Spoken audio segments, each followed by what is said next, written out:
That's a lasting change that's going to stick with you even when things return to normal.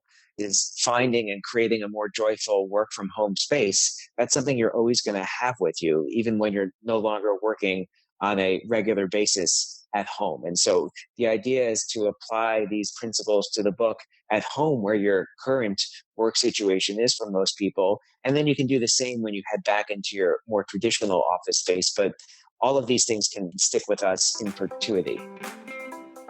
Welcome to Spark Joy, the podcast dedicated to celebrating the KonMari Method and the transformative power of surrounding yourself with joy and letting go of all the rest. With your hosts and certified KonMari consultants, Kristen Ivy and Karen Sochi. And now, here's the show.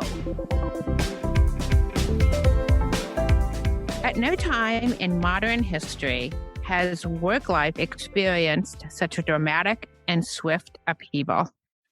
Scott Sonenshein is here to help us navigate the choppy waters. Scott is the Henry Gardiner Symonds Professor of Management at Rice University. He holds a PhD in Organizational Behavior from the University of Michigan, a Master's in Philosophy from the University of Cambridge, and a BA from the University of Virginia. As an author, he is best known for his work Stretch, and most recently, he co-wrote Joy at Work, Organizing Your Professional Life with Marie Kondo. Welcome, Scott. Thanks so much for having me. Scott, we're thrilled to have you on the show to talk about two things we love, joy and work. We'd like to start by exploring your journey to productivity. You were an expert in the world of productivity before partnering with Marie, so we want to hear about your background and how this became an interest of yours.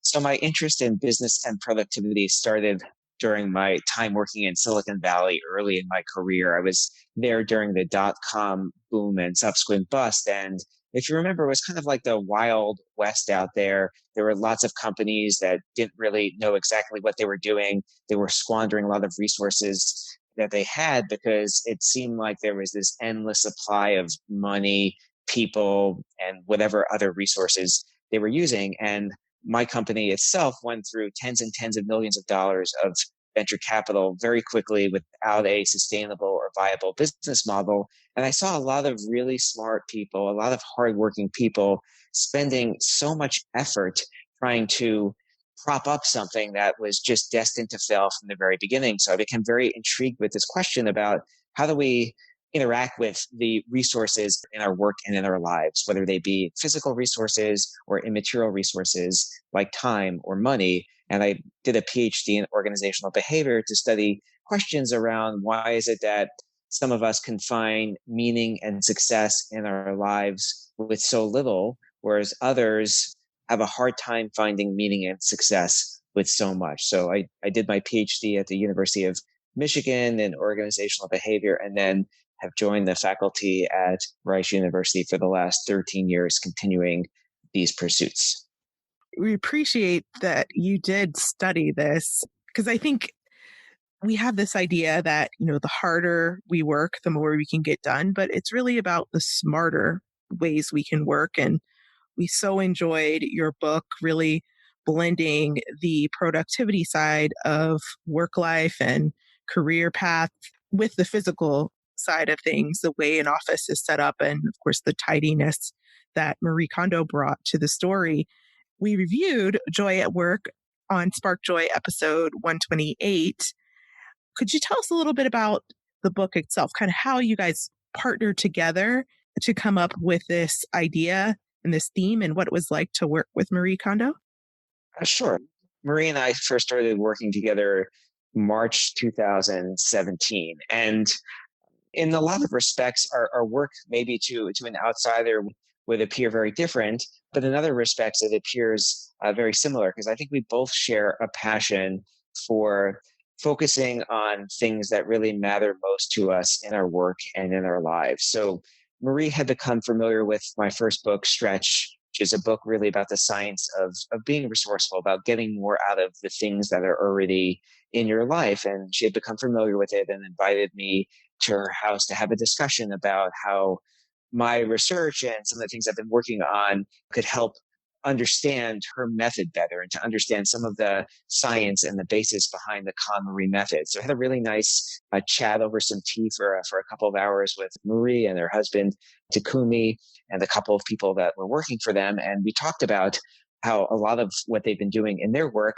really has a basis in social science and how we can map on some of their concepts to some research that's already happened. So we had a really nice conversation. And from there, we decided to deepen our relationship and decided to work on a book about work. And the basic premise was tithing has been such a powerful method and has transformed so many people's lives. How can we think about tithing applied to the work, but in a way that takes it beyond just kind of the core of what it's been and use it in a more metaphorical way and think about how can we tidy lots of other categories, not just the objects that might be in our homes or even in our office spaces, but how we can tidy other aspects of our work and our careers. And that's how we started getting on topics like decision making and time and networks and meetings. It's to really kind of extend this in a metaphorical fashion to boost the scope of the method. Scott, Joy at Work was launched right in the middle of the pandemic, which was certainly a very weird twist of fate. We now have people rethinking their work environments, or sadly, in many cases, people no longer have a job and they're rethinking their entire professional futures. What are some of the lessons in Joy at Work that you feel would speak to people now in this environment? I think there's a lot of lessons actually, because what we're seeing is two major ecological challenges that people are having with this pandemic.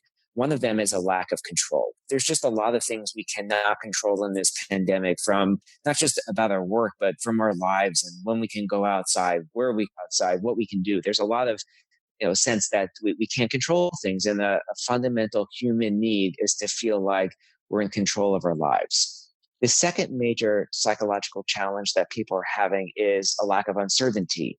There's no predictability about what the future is going to look like. It's hard to figure out what next year is going to look like, or even what next month is going to look like, as things are constantly changing. And that's also the need for certainty is another big human motivation. So we've got this perfect storm where these major human motivations around control and certainty are really challenged by the pandemic. And what this book really teaches us is it helps us give us more control, a greater sense of control, and a greater sense of certainty in our day-to-day lives at work. And I think a good place to start is to realize that, well, physical tidying, like your desk, that's something that you have probably more control over when you're working from home than you do in the office. Most things we're seeing in this pandemic, we have less control over, but now you can maybe organize your desk in ways that you wouldn't be able to do in a traditional office space. So it's doing these small things that send signals to the brain that give us a sense of control. Or organizing your time and providing more certainty in your days. There's a lot of uncertainty, of course, in your day, and you might be working from home with children like I am, and you never know when they're going to need help or when they're going to interrupt you. Hopefully, they're not going to come in during the during the taping of our show today, and so you have a lot of uncertainty. But you also, you organize your time, and you can begin to create more certainty right now. And so doing these things and these practices in the book help with these dual problems of a lack of certainty and lack of control. And I would also add that what I think a lot of people are learning during this pandemic, and I hope that this is one of the silver linings of what people are experiencing, is that there's just a lot of waste at work with what we're doing during the days, how we're spending our times, a lot of what we call activity clutter in the book, doing things that really aren't making that much of a difference. So I think a lot of people are realizing that this must-have weekly meeting that has been on the books for years can really be transformed pretty quickly into just a short 5-minute email. And my hope is that when things return to normal, or at least semi-normal, is that this same focus on paring down things to the most essential aspects of our work lives is going to stick with us. And we're not going to take the activity clutter back into the office when we leave the home and things return back to normal. And then one other point, and I think this is a really critical one right now, is there's no doubt that there's a lot of suffering and pain right now. Over 30 million Americans have lost their jobs. Just about everyone knows someone who's been impacted directly by the virus. And one thing that we can do, and I mean, there's a lot we can't control in terms of the health outcomes, but if there's ever a time that the world needed more joy, now's the time. And if there are small things that people can do in their work where they have control, can have a little more certainty to bring joy to themselves and to those around them, that would be a really big positive step. What the research in psychology teaches us is that joy is almost a super emotion. It could undo the harm, the negative harm that we have from other types of psychological experiences we're having, like anxiety and fears and worries. Joy is almost like this antidote that can unbundle some of those negative psychological impacts. So if there are things that people can do to organize their workspace, organize their time, organize any aspect of their career that can bring them joy, I think that's a really helpful thing in these times right now. We're all spending a bit more time at home these days for the health and safety of ourselves, our family, and our community. Are you feeling a little too close to your clutter for comfort? Maybe you're buried under stuff in the home office or craft space, or you're trying to carve out dedicated space for work or homeschool in your basement or on your dining room table. Or maybe you've noticed just how much time you're wasting looking for important papers and emails instead of shifting your time, energy, and resources towards the things that truly matter. During quarantine, my number one priority is to get as many people as possible clutter-free and prepared for the other side of this challenging season. If you're regularly asking yourself, where should I put this? Or am I letting go of enough? Or am I even doing this right? As you KonMari, a customized virtual tidying experience may be the perfect next step for you. While stay-at-home ordinances are activated, I'm continuing to offer virtual KonMari-based active tidying lessons, including a Tidy Desk special, perfect for those working or learning from home. Visit fortheloveoftidy.com and click Free Consult to discuss the various virtual organizing options available to help you dig out and choose joy once and for all. I really appreciate that a lot. I know that for me, and I do agree that it's really kind of a collective experience. I mean, it's certainly a collective experience that we are all going through in one way or another. And for a lot of people, if they haven't lost their jobs have changed dramatically. You know, I'm sitting in front of my computer a lot more doing work that's virtual. And I recognized that my computer screen needed to be higher, which was not something I was aware of before, but I raised it up. I actually even got a little thing to raise it up, and it has made an enormous difference. So it's those little things and kind of almost narrowing the focus into those things that I do have control over that has made a great difference in my level of anxiety, which I think is just so important. Yeah. And I think it's absolutely true that we really need to focus on the things that we can control. Oh, I was just going to add that's a lasting change that's going to stick with you even when things return to normal, is finding and creating a more joyful work from home space. That's something you're always going to have with you, even when you're no longer working on a regular basis at home. And so the idea is to apply these principles to the book at home where your current work situation is for most people. And then you can do the same when you head back into your more traditional office space. But all of these things can stick with us in perpetuity. Right. I think that's so important. And, you know, you and Marie both worked on different parts of the book, which I thought was so interesting, the way that you chose to collaborate. You both focused on things that were kind of your areas of expertise. And I have to say that I really appreciated the focus that you gave to time and task. I have come to think of time as kind of the sixth category when it comes to the five categories of KonMari, because I see it as something else that can be tidied up in the very same way. What are some of the basics that you see in applying the KonMari method to time? I think the first is to recognize that there's just a lot of clutter in our calendars. And it's sometimes hard to see that because we're so focused on going through the day to day that we lose sight of the larger picture and we don't step back and ask ourselves, how am I holistically spending our time?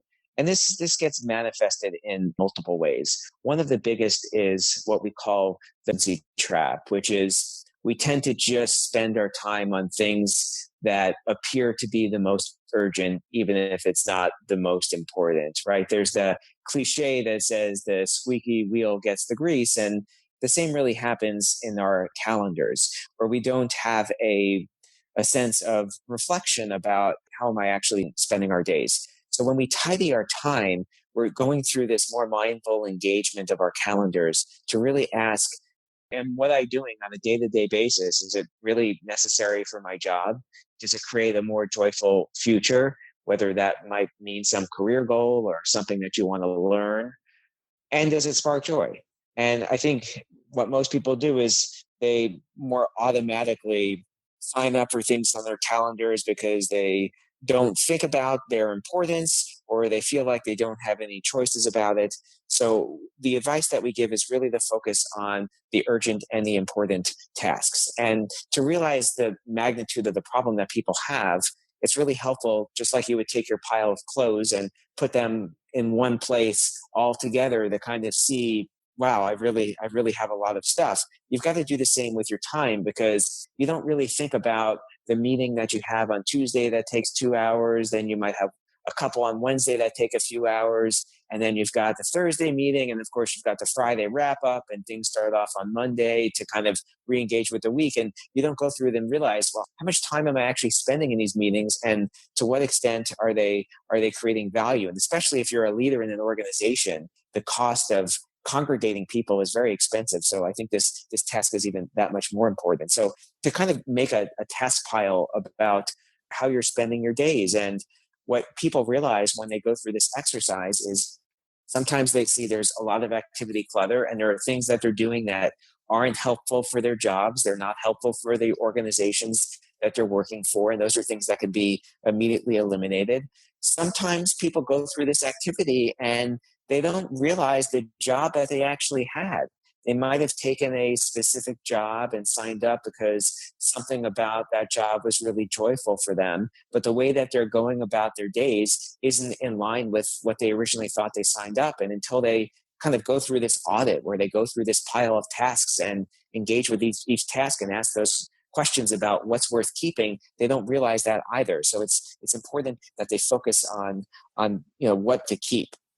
And then there's a couple of other tips that we have about, again, not everyone has, or very few people, I should say, have complete control over what they can do at work. There are things that we just have to do. It's part of the job, or our supervisor or boss demands it. But there are some relatively simple things that people can do to have a polite conversation with their supervisor or boss and try and help him or her understand why doing a particular activity might not be in their best interests. And the idea is that when you go through this and you kind of parse things down to those things that are necessary, helpful for a joyful future, and that just intrinsically spark joy, you start to create a job that you become more motivated at and more enthusiastic about. That's the most likely scenario. There are a few cases where you go through this and you realize this isn't really the job that I want, and you get some need to change or make a transformation either to the job itself or even finding another job. But for most people, it's kind of just a greater appreciation of what they already have, a sense of how they're spending their time and making their job more joyful for them, because they're eliminating things that really don't make a difference. The question, does it spark joy, is a simple one, but not so easy to execute alone. Extend your tidying experience by joining the Spark Joy Club, our online community filled with our clients, fellow listeners, and KonMari enthusiasts ready to support your journey. If you find yourself buried under clothing, stuck on storage, or pointing fingers at untidy housemates or family members, we want to help you finish your tidying journey once and for all. Support the show at the Joy Riser level and receive access to our exclusive virtual community, as well as the Tidy Home Joy Journal, your #1 tidying companion. Visit sparkjoypodcast.com and click on Join the Club to get started. And now back to the show. It's so important. And I think that because we're all going through so many transitions right now, it wouldn't be too inappropriate to have those type of constructive conversations because of the circumstances. So many things are getting shifted and priorities are being reevaluated, and the typical way or frequency we hold meetings or the type of ways we conduct business are changing. So I can imagine that this would be an appropriate time to start to have those conversations. Yeah, absolutely. Really good time with a lot of things in flux, not just in terms of the day-to-day activities, but as we've seen from previous crises, when people go through the type of trauma that a lot of us are experiencing right now, it's also a really good time to reflect on the choices that we're making in our lives. And most of us spend most of our waking days as adults working in some capacity. And so it's really a good time to be engaging with these questions about, and what I really doing on a day-to-day basis, is it sparking joy? And sparking joy might be as simple as it's putting food on the table, and that's a very meaningful way of thinking about work. But people can also start to think about, is what they're actually doing also sparking joy, and how they want to think about trying to either transform their existing job or think about what a new career or a new job would look like in ways that really treat as precious their time here on earth. And I think that's something really salient to all of us, as we're seeing so much pain and suffering and so many health problems in our society. We realize that we have limited time on this planet. Are we making the choices that we're going to be happy with down the road? So true and so important right now. You mentioned sparking joy. I would love to hear a little bit about how working with Marie and understanding kind of the physical tidying side of setting up a workspace has influenced the way you work specifically, maybe how you set up your work from home environment, or how you are experiencing your career and life and goals and passions moving forward.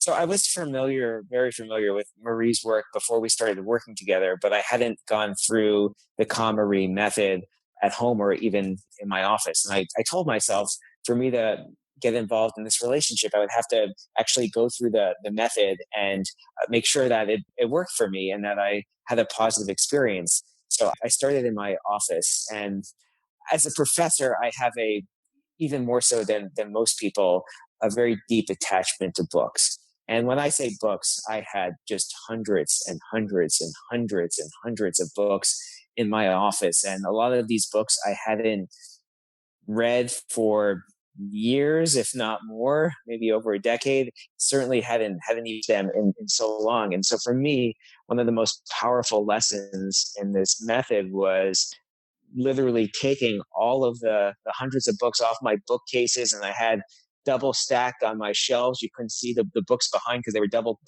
teamed, even though I have tons of bookshelves in my office. Put everything on the floor, and then one by one, forcing myself to engage with each book and have what at first was a very difficult conversation with myself about whether or not this book was worth keeping. But as I learned over time, my decision making became more confident and more efficient. But to have these conversations and say, well, yeah, maybe at one time I was interested in this topic, or I studied this in college a long time ago and it used to bring a lot of joy reading this stuff. But when was the last time I read this? And am I ever going to read this again? And does this bring joy today? This might have been an important project a decade ago, but how about today? And to kind of have those conversations and then basically parse my books. I got rid of about half of my books and donated about half of my books. So I'm not going to say I have only a handful of books in my Hall of Fame. I still have quite a lot, but I have about 50% less than what I started with. And kind of going through that physicality of picking each one up and being in dialogue with it was super insightful for me. Scott, you want to be careful not to get the book people all riled up again. Well, like I said, I've kept way more than 30 books, so there you have it. I mean, we're still in the hundreds, okay? But we have a lot. But I have a lot fewer. But I am an academic, so Exactly. Well, the beauty of KonMari, of course, is it gives you permission to keep whatever you want to, as long as it sparks joy. And it sounds like books do spark joy for you. And you found a click point that works for you at home. You've shared so many great tips today about achieving joy at work. Do you have a favorite productivity or organizing tip to share? I would say, in terms of organizing, I would say it's actually at the end of the process that I think is really powerful. And what I mean by that is really the practice of gratitude. Because one of the things that we see is clutter can really spiral out of control. And a lot of that comes from not already appreciating what you already have. So for me, the most powerful aspect is really just a dose of prevention, which is when you express gratitude and appreciation for, whether it be the things in your life or something that you learned during a meeting, you start to treat what's around you as a lot more precious. And when you do, you don't have that itch to constantly clutter the stuff that you have or your calendar or the things that you're doing with a lot of waste. So for me, the best way to be productive is to appreciate what you already have. Oh, I love that. I think that is so important, especially right now. We ask all of our guests, what is sparking the most joy for you at this very moment? Okay, that's a tough one. So I'm gonna go with two answers, if that's okay. I'll talk about one professionally and one personally. On the professional side, I've been spending the last month researching how people are adapting to the COVID-19 pandemic and how they're working from home. And one of the most joy-sparking moments of this research is when I ask other people what's sparking joy in their own careers right now. I didn't expect, but remarkably, every single person that I've interviewed so far, and we've looked at creative types, we've looked in the medical profession, we've looked in production and some other aspects, has one of those moments, and that people are really doing an amazing job finding joy in troubling times. That doesn't mean their entire days are joyful, but it means that they're able to find positive meaning in these difficult circumstances. And for me, that's a really gratifying experience to have, because I was not expecting that in the research. On the personal side, I've got my 7-year-old and 12-year-old daughter, who, of course, we've been homeschooling them since the middle of March right now. And as most restaurants are closed and we've been self-quarantining at home to social distance with everyone, we haven't been able to do one of my favorite passions, which is going out to restaurants. So my two daughters decided a few weeks ago that every Saturday night they're going to run a restaurant for us. The theme is going to rotate, and they research a country. They make up a name of the restaurant. They design a 3 to 5 course menu. They cook the entire thing. It's absolutely delicious. I had no idea that they had any capability of doing this, because they really have never cooked before, but they have self-taught themselves, and they surprise us with the most delicious meal. And they decorate the dining table on theme, using lots of creative things, hot glue, sculptures, you name it. So I'm really looking forward to this Saturday's meal. Wow, that does definitely sound like it would be sparking joy. And I don't have ability yet. Hey, that's even the best part, Yes, right? yes. Wow. Who does all the benefits dishes? and Yeah. it's all the benefits and none of the costs. That's great. So Scott, how can people get in touch with you? Well, the best place is my website, which is simply www.scottsonenshein.com, and that's SCOTTSONENSHEIN. I've got information about both joy at work and stretch on the website, as well as other articles. I've written a lot recently about working from home, so I have some other tips on there under the article section, as well as all my social media links are on the website as well. Thank you so much, Scott. It was really great to get a chance to speak with you today. Yes, thank you so much, too, for having me on the show. So now we want to hear from you. Tell us your burning tidying questions, or share stories about how KonMari has impacted your life. Head over to Apple Podcasts to subscribe and review the show, which helps us reach others along their tidying journeys. To extend your tidying experience, you can join the Spark Joy Club.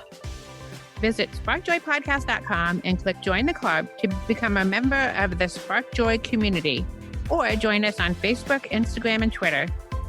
Thanks for tuning in, and we hope your day sparks joy.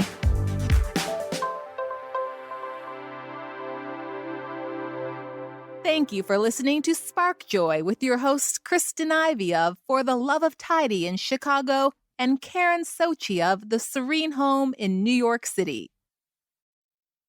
Spark Joy, the podcast, is not endorsed by or affiliated with KonMari Media, Inc.